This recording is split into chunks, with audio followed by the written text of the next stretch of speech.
Paano niyo sisimulan yung kick-off ng inyo? February 12, Pampanga. Sponsored by Hugpong ng Pagbabago. That's the first one. So, Nag-notice na sila eh. Saan yun? 12 senatorial candidates na Parang i-endorse ng Hugpong 14. So, I think endorse kami nung mga ka-align namin sa Pampanga. May alliance kasi ang Hugpong. Siya ay regional party lang, Region 11. Pero in every province may ka-align siya.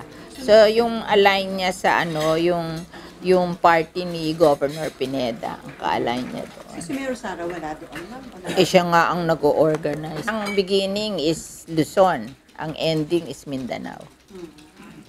And then, dala lahat yung NP candidates, senatorial candidates. Kaming tatlo, lahat dinala ng Hugpong. Si Pia, si Aimee, at saka ako. Kasi yung Hugpong is not only Sara Duterte, it's all the governors of Region 11. Parang it's a regional party. So, parang kung in-endorse ka nun, you can be sure na dadalhin ka nila sa Region 11. So, laking Which tulong. is a very big region also.